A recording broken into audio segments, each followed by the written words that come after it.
First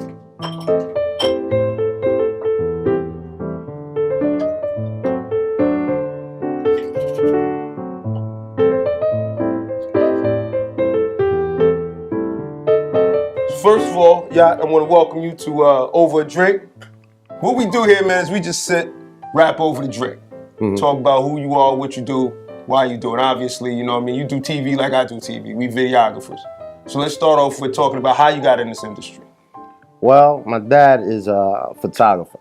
So when I was young, I was setting up light kits, dealing with Polaroids, going to people's weddings, just doing a lot of still photography. And then once I went through my military experience, my brother and I both came out when we went to the Art Institute of Philadelphia. So how long you been shooting? Professionally? Yeah. Since what, 99? So what's that's going on about 20 years. 20 years. Coming up on. Yeah. All right, so talk a little bit about some of the stories, man, some of the things you've seen. One of the stories that sits with me the most is the 3 kids in Camden. Just a quick backstory on that one. What's the 3 kids in Camden, there was 3 kids who pretty much was outside playing on a hot summer day, went missing for, I'd say about probably a week and a half. We was over there and looking for the kids and just, doing a everyday coverage. Let's speed ahead, leading up to when they found the kids, I was pretty much just coming over, seeing the father run out the house. So when the father ran out the house, immediately, I already had my camera in my hand. I ran across the street and followed the dad, and he popped the trunk of the car, and there was kids. You can see the kids in the positions where you could tell they was trying to fight to get out. And then the dad, when he slammed the trunk, it felt like the whole world just said, boom. Man, I got a lot of stories that sit in my head from LaToya Figueroa. what was that story? LaToya Figueroa, her story was, she went missing. She worked at Fridays. Her dad and her family was looking for her. Her boyfriend got on Power 99 and made it feel like, he was in love with her and LaToya come home, this and this and this and that. So that was another summer-long week of searching for this young lady, and come to find out that her boyfriend chopped her up and put her into a barrel. Every day walking with her father, the pictures, nice young lady, you start building these relationships. You know what I mean? It's like you're hoping for the best. You can't help but get emotional because you're pretty much digging into that person's world, trying to build some character, some, how can I put it, who this person is. You know what I mean? Trying to build something up, and you get caught up in it because you're looking at this person's picture. You walk into the home and you may see things in the home when you go and interview whoever that you can relate to. And to be honest with you, I feel like, even though that person is gone, I can feel that presence. Honestly. Really? For real, dude. Like you. Nah, I ain't saying no supernatural type stuff. You know what I mean? But but you feel like energy almost. Right. Yeah, I get what you're saying. At the Pulse nightclub shooting, which is another situation that was I don't think that I will ever, get over that. I mean, that was 16-hour days for a week. When we got to the scene, you can still see the chaos. You know what I mean? You can still feel the airiness in the air. Or when I pretty much found Patience Carter and talked to her cousin first, her story just pulled me in. Being ex-military, knowing situations of that, when you going through something like that type of trauma, what she may be going through. Yeah. And TV actually don't do it. That eerie feeling like you just described. Watching it on TV, you don't get it. Nah. Because I remember when 9/11 happened, and I drove up to New York. Now, they didn't let us into the city because it was the day of, but we went to Liberty Park. We pulled in. It was like a football field full of ambulances. It was me and Dr. Brian McDonough. We pull it and he like, Mike, when I get there, if I got to be a doctor first, I got to be a doctor first. It's like, bet, dude, it is what it is. TV comes second if there's people suffering. Right. You know, so we pull in, we drive through. It must have been 100 ambulances out there. Cats just leaning up against the ambulance. Like, this is why ain't nobody doing nothing. Dead quiet. Dropped him off. He came back around a couple minutes later. I said, what happened? He said, man, I put a Band-Aid on somebody and sent him home. I said, what else? He said, Mike, everybody's dead or they went home. He said, that's why ain't nobody doing anything. Yeah, I mean. And you can't, that eerie feeling that you're in that space and you like, damn, man. Each story that I can tell you about, I know what type of day it was. Mm-hmm. You know what I mean? I know, you know, what I might have had to eat at that time when I had to move. You know what I mean? Like at Pulse nightclub shooting, I was in Subway and it was a press conference. And when I ran out, you know what I mean? The coroner was saying even he's going to need therapy after he's done doing his job. Because the only way they can identify people was for cell phones. So the whole time he was in there, you know, can you just imagine people's cell phones just ringing and ringing and ringing? And he's got to pick them up and say, well, who are you looking for? When I come around, it's never good.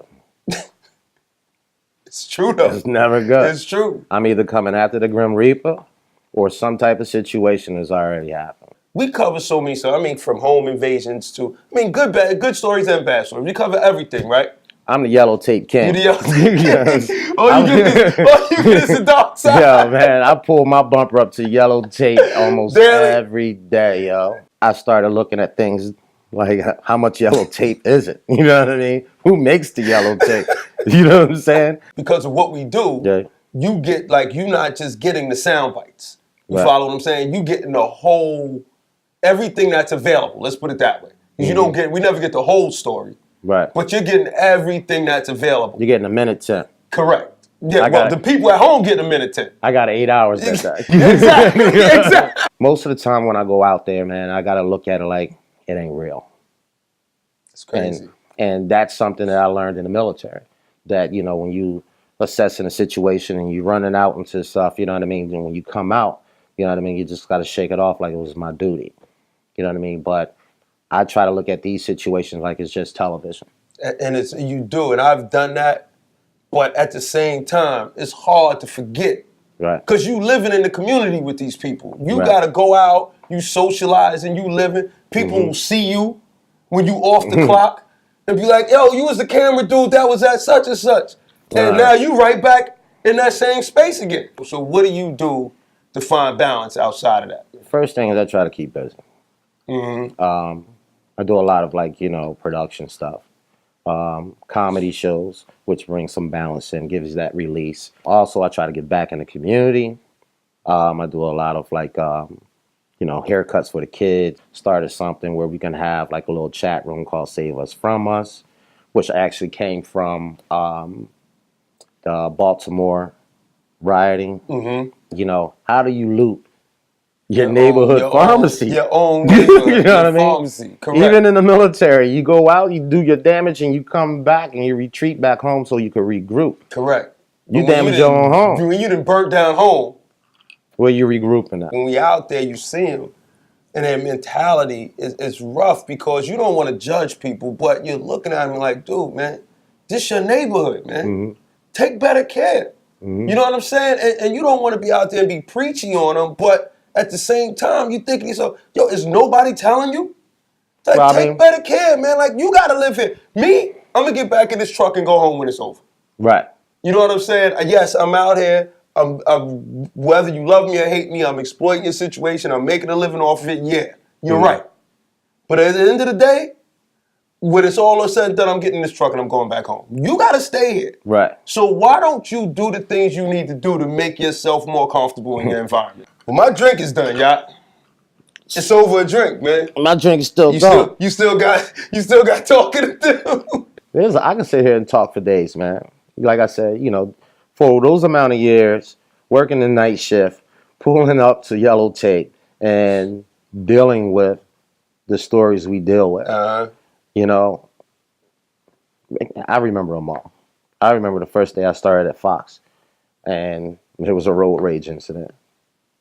and they sent me down there. And I think I was shooting on, what was that, Super Beta we had or something? Yeah, we had Beta SP. It was grainy as a motherfucker. Yeah, you couldn't see nothing. Well, see nothing. when I threw my highlight on, yeah.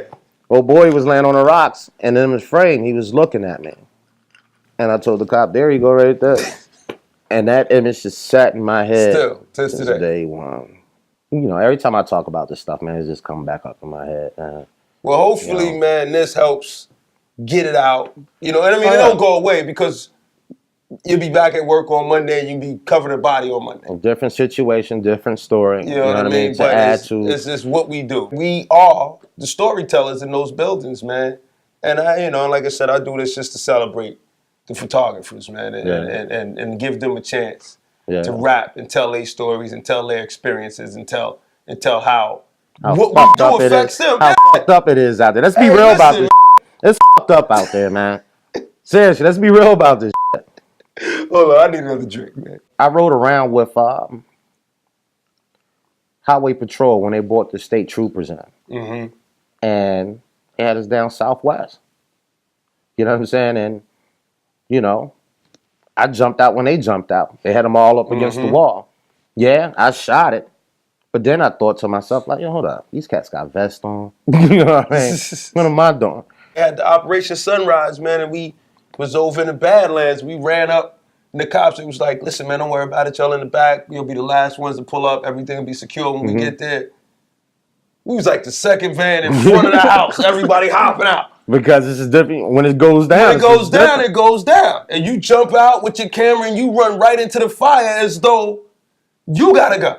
Right. And you got a vest. And you forget right away, like, dude, man, hold on a second, man. And like you said, then at some point, when everything's settled, you look around, you're like, hold on a second, man. Yeah. Everybody got a gun and a vest but me. Yeah. I got this camera, man. This camera ain't gonna stop none of them bullets. Yeah, it's not an easy job, man. And you on the scene a lot of times before the police get there.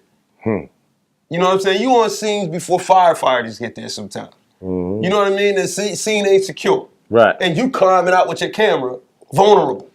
Got your eye in that little cup. Can't see nothing to the left, nothing to the right.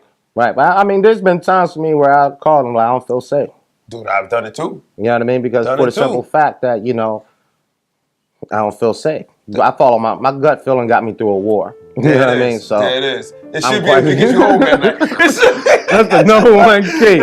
You can make it back home. You know what I'm saying? Get you home at the end of the night. That's the number one thing, to make it back home.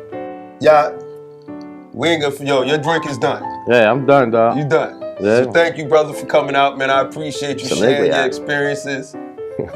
Your celiac, or whatever we want to call this. You know what I mean? But thanks for hanging with me for Over a Drink, man.